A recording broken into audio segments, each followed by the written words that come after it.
As we continue to wade through the aftermath of the events in Bluff Creek, California in 1958, I'm reminded of a warning that Michael Willie gave you way back in episode 6, that for what is a very simple and straightforward event, a deep dive like we are doing can quickly get complex and convoluted because of later events.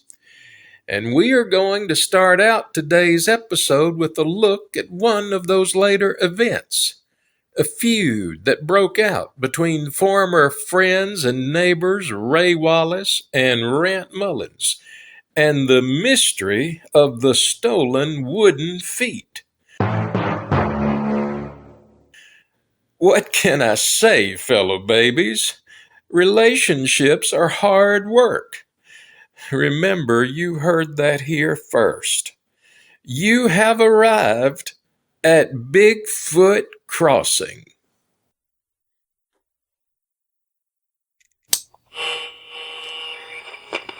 Good morning, fellow babies. A great day in store for you here in the metro area.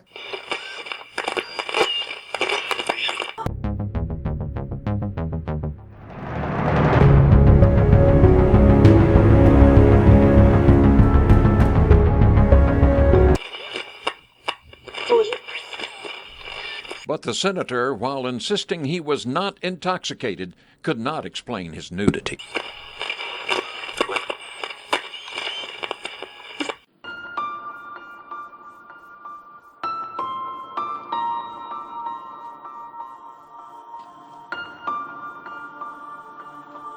For hundreds of years, people from all walks of life have reported sightings of a large hairy animal walking on 2 feet.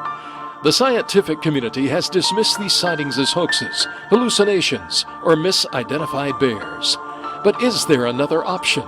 Is it possible that there is an ape, the largest of the great apes, unrecognized and unclassified by modern science, roaming the forest of North America? Please join us as we seek the answer to this compelling question. You have arrived at the intersection of myth and science, of fact and folklore. You have arrived at Bigfoot Crossing.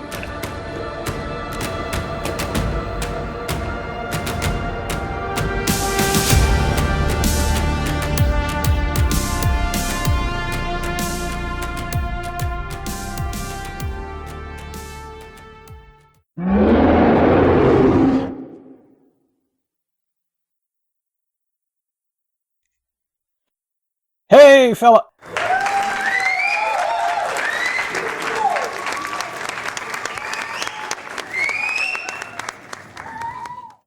Hey, fella babies.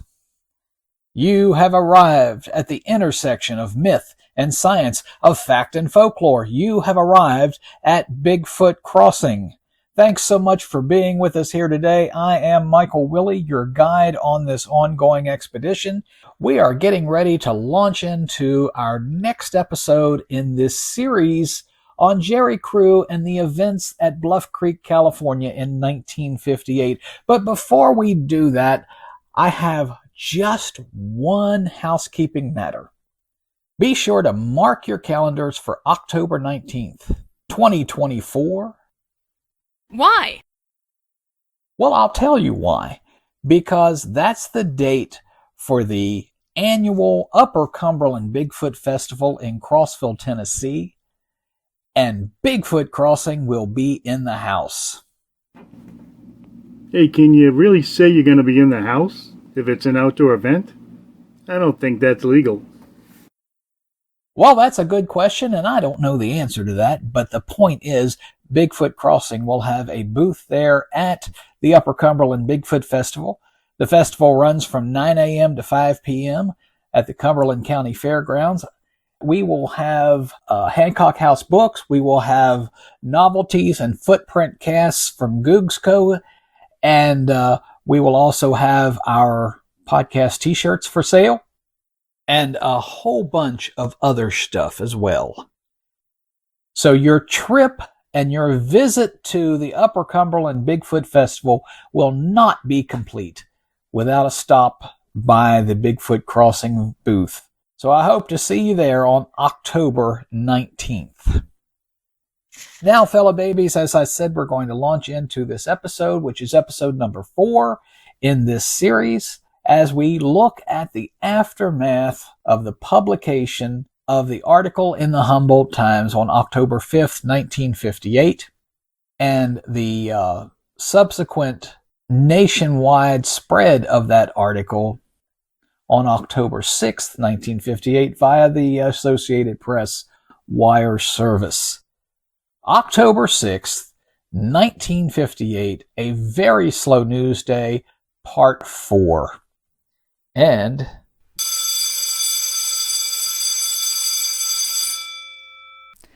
class is in session.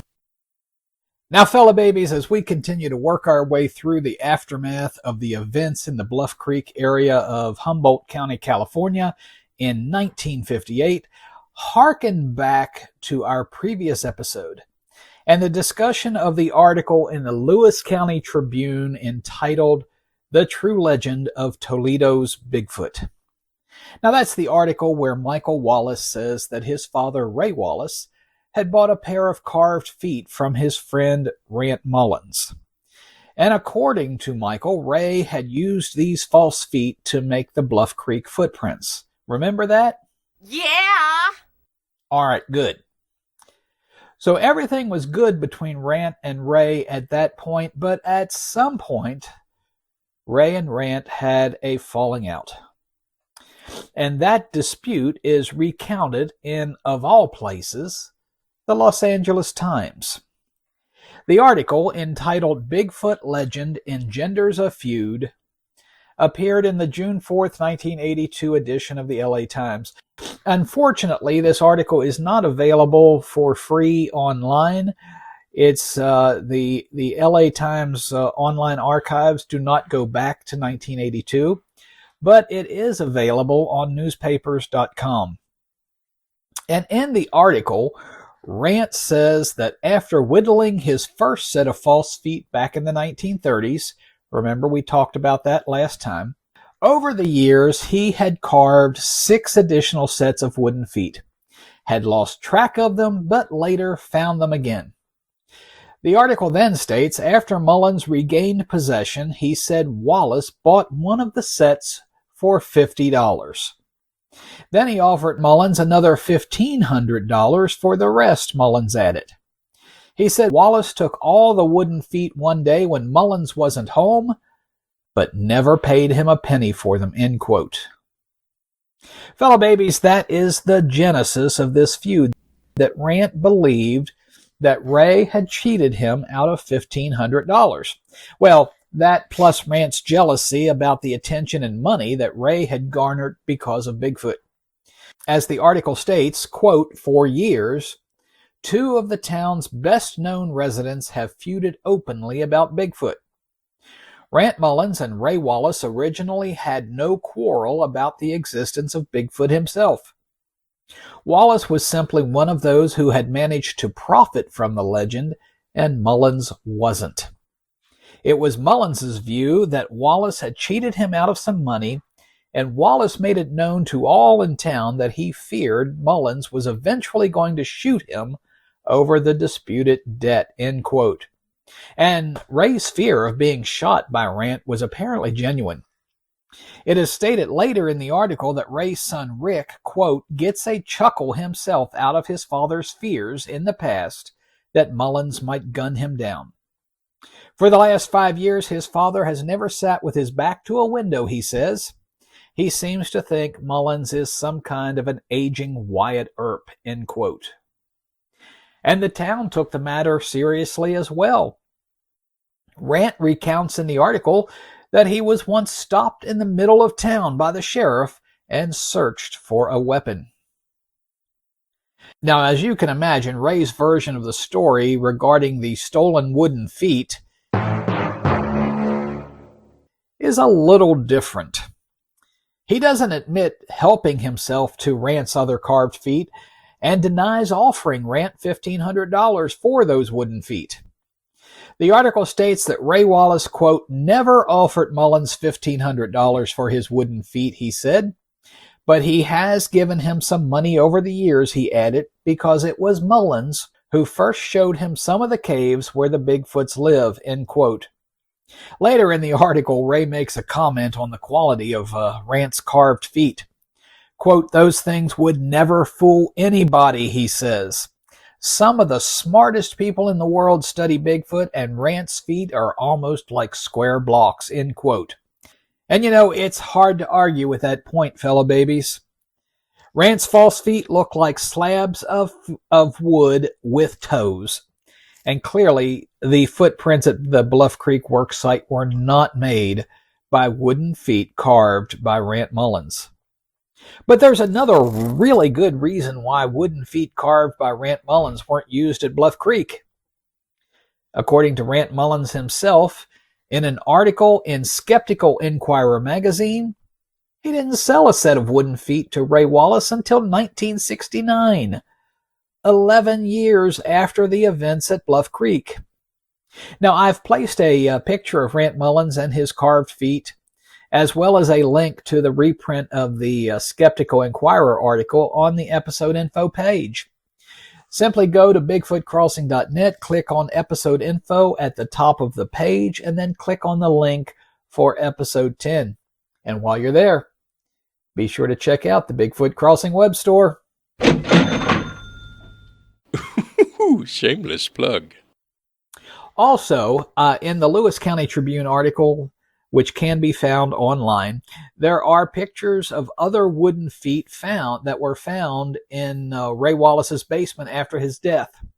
And none of those wooden feet match Jerry Crew's plaster cast. But don't take my word for it when I say that none of these wooden feet match the Bluff Creek casts. There's a picture on the episode info page of Jerry Crew with his footprint cast for comparison purposes. Make that comparison yourself.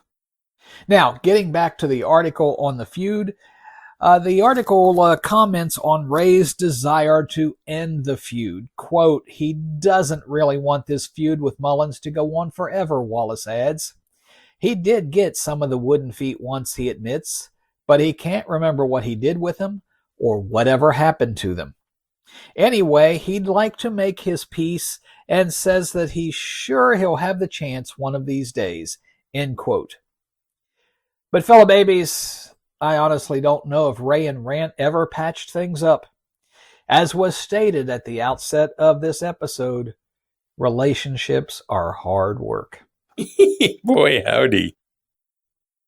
You know, fellow babies, there's a lot to like about Ray Wallace. Ray was an aircraft gunner in World War II. Now, an aircraft gunner was a member of the flight crew whose job was to defend his aircraft against enemy planes. It was a dangerous job, and a lot of aircraft gunners never made it home. And as a veteran myself, I salute and appreciate Ray's service. He was a hard-working man with years of logging experience. I mean, heck, Ray was on the crew that built the northern section of the Pacific Coast Highway. He was a fun-loving prankster who liked to pull people's legs and was apparently just a hoot to be around. The Greensboro News and Record reports that one time Ray had a logging crew convinced that there were bushy-tailed wildcats living in the treetops, and I think that's hilarious. And there's nothing like a good laugh with friends after a workday. And that's the point here. The only example of a prank that the family could give reporters took place after the workday was over and did not interfere with the job. Now, Ray Wallace was also, as Ivan Sanderson described him, a hard-boiled and pragmatic man. In other words, Ray was no-nonsense and practical. Now, can you be both a prankster and practical and no-nonsense? Absolutely. Both in its time and in its place. Ray's time for pulling pranks was at the end of the workday. But when it came to getting the work done, Ray was no nonsense, and he had to be, because logging and road construction are dangerous work, especially when you're cutting a road through a virgin wilderness up the face of a mountain. But now Ray wasn't just a crew member. He had a business to run. And what businessman in his right mind continues to pull a prank after he figures out it's hurting business and that it's interfering with the work? Men are quitting, which means less work is getting done. In the Humboldt Times article about the sheriff wanting to question Ray, Ray said, quote, "I wish they'd let it die down.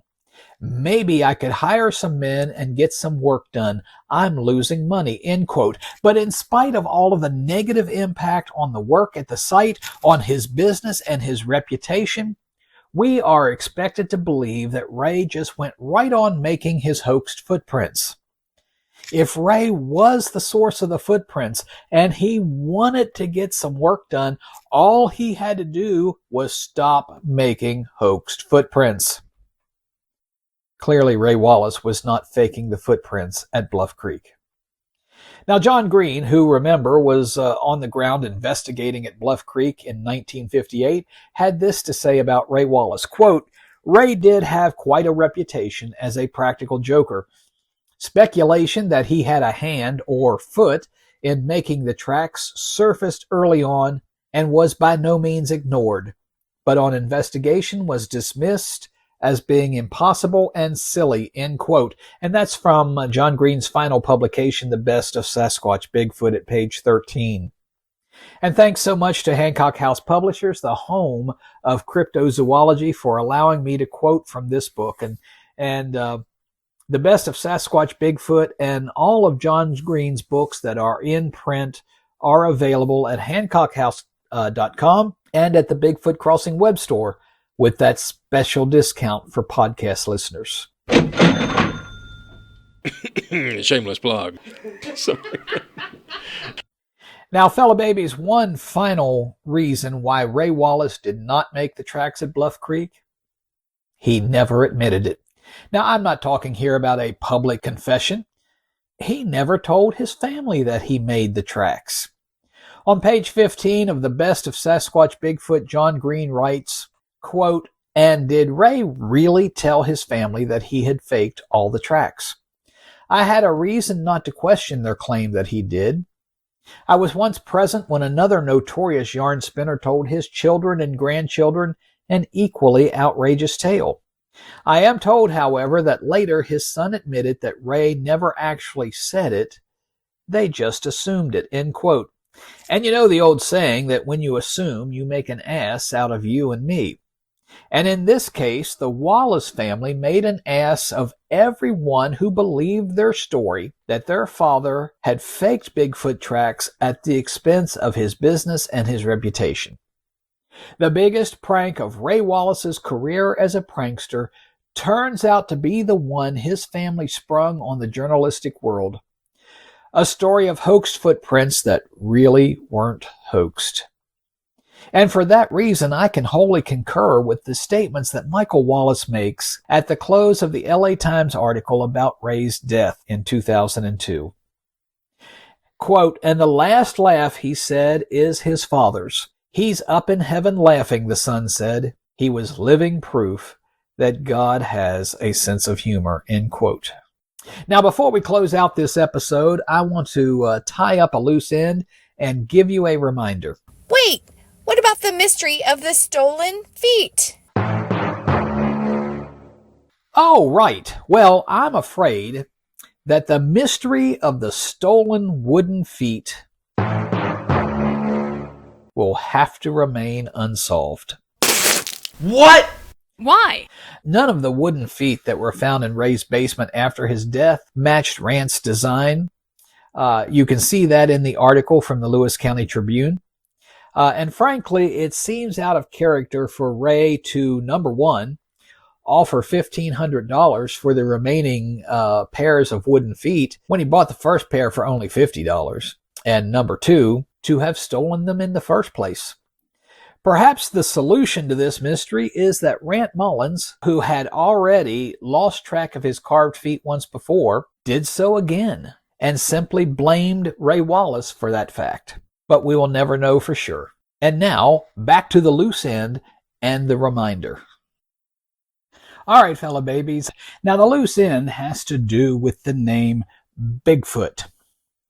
Now, a lot of the articles that I researched for these episodes and a lot of books about Bigfoot that include a discussion of the of the events at Bluff Creek in 1958 will tell you that the word or the name Bigfoot was coined by the Humboldt Times and Andrew Genzoli particularly. Even Loren Coleman, in his book Bigfoot, The True Story of Apes in America, credits Genzoli with coming up with the name, and Andrew Genzoli did no such thing. In the article that Genzoli wrote about Jerry Crew, it is very clearly stated, quote, Crew said the men refer to the creature as Bigfoot. Now, fellow babies, you have to realize that huge footprints had been seen in that area for years. Remember the first time Jerry Crew found the footprints, and he went to tell his foreman, Shorty Wallace, about them. And Marion T. Place tells us at page 30 of On the Track of Bigfoot, quote, but the man who operated the road grading machine said that as long as he could remember, folks had been seeing or hearing about monster-sized footprints, end quote. Now let's pause here for a moment and realize what that man said. He is talking about a history and tradition that goes back for years of folks in Humboldt County seeing and talking about giant-sized footprints. And why not? With hundreds of square miles of wilderness, Northern California is prime Bigfoot territory. And Bigfoot is what the prior witnesses of monster-sized footprints had called the maker of those prints. The name had been around well before 1958. In his article, Bigfoot and Betty Allen, Don Davis confirms this, writing, quote, incidentally, it appears the term Bigfoot had been used in the Klamath area by non-Indians for some time before the creature ever made the Eureka newspapers, end quote. So the folks in Northern California were familiar enough with finding large human-like footprints in the woods that they nicknamed the maker of those tracks Bigfoot. Now that level of familiarity indicates a lengthy tradition of seeing those giant footprints in the forests of Northern California. And if we recall the news clipping dated January 2nd, 1886, that the Del Norte County historian sent to Andrew Genzoli, remember that news clipping described what could only be a Bigfoot sighting. It seems then that there was a tradition also of folks seeing the creature on occasion as well. And for proof of that tradition, we need to discuss fruit crate labels. I'm sorry, what? Well, back in the 30s through, I guess, the 1950s, produce companies, of course, would pack their fruit and vegetables in crates, and they would label those crates to, of course, distinguish their product from the competition. Loren Coleman has an excellent discussion of fruit crate labels in his book, Bigfoot, The True Story of Apes in America, at Chapter 5.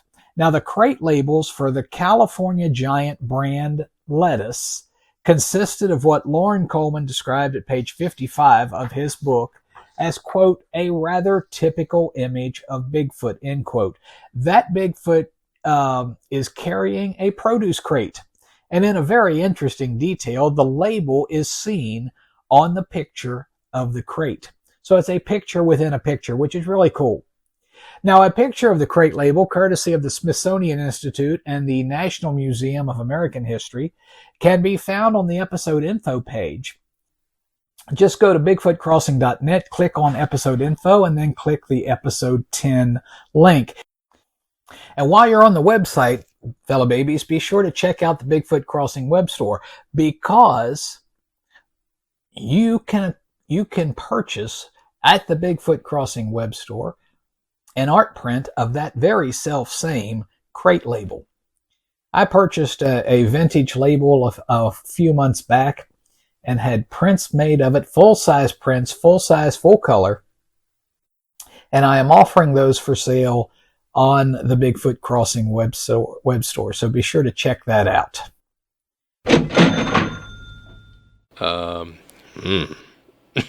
Shameless plug.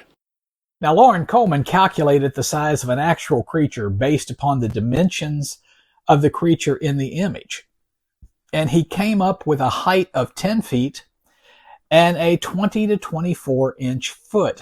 Now, those dimensions are not out of range for a large male Bigfoot. And I agree with Loren Coleman's assessment that, quote, the label speaks to the knowledge of reports and traditions of hairy giants in Northern California in the 1920s and 1930s when the label was first created. End quote. That's from Loren's book, Bigfoot, The True Story of Apes in America, at page 56. So folks in Northern California not only had a history and tradition of seeing giant human-like footprints, they also had a history and tradition of seeing the maker of those tracks as well, so much so that they put the creature on a crate label.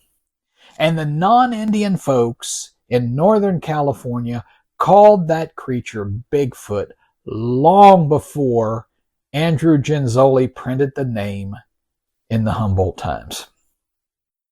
And now, fellow baby, the thing that I want to remind you about and call your attention to is the incredible investigative work of that intrepid girl reporter, Betty Allen. Okay, Betty Allen was a grandma by the time she was working at the Humboldt Times, but despite what some people may say, a grandma is a girl. So there. And fellow babies, I would have loved to have had a grandma that wanted to go out into the woods and make plaster casts of Bigfoot tracks, because that's what she did. Don Davis tells us this in his article, Bigfoot and Betty Allen. Quote, it just might have been Betty Allen that brought Mr. Genzoli and Jerry Crew together, as she was there helping Jerry Crew when he made his first cast.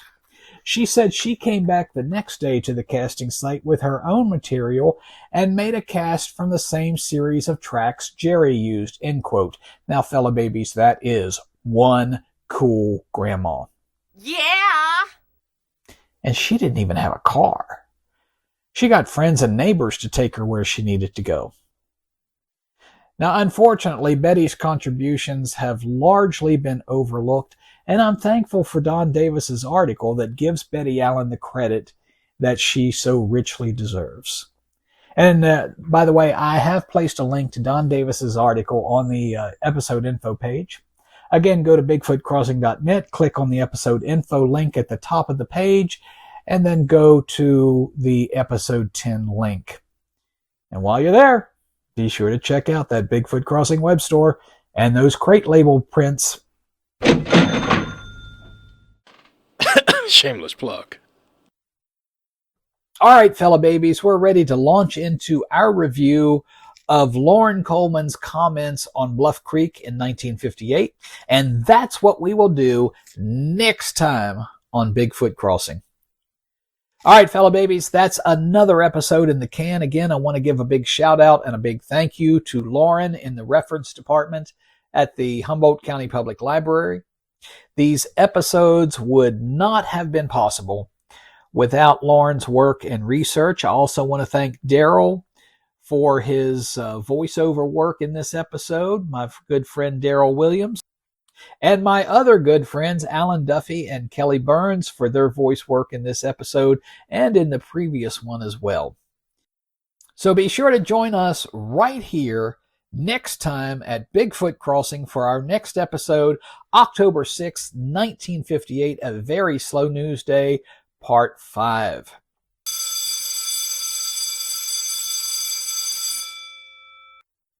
There's the bell, fellow babies. Thanks so much for being with us here today at Bigfoot Crossing. Now get out of here.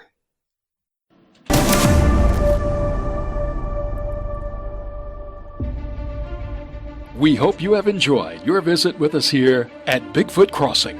The internet home for Bigfoot Crossing can be found at www.bigfootcrossing.net.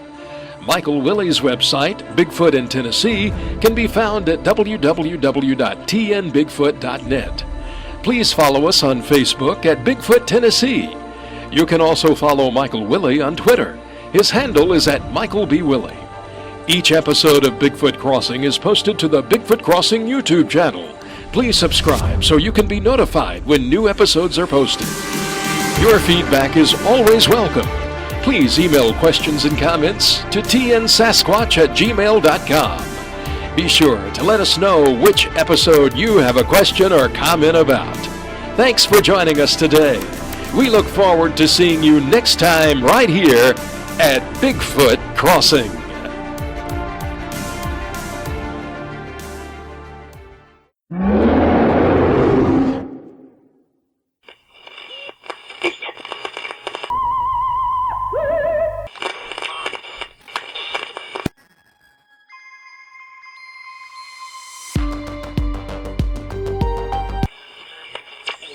This is Brock Whitmore, live on the scene. Sir, did you see what happened? Yeah, did.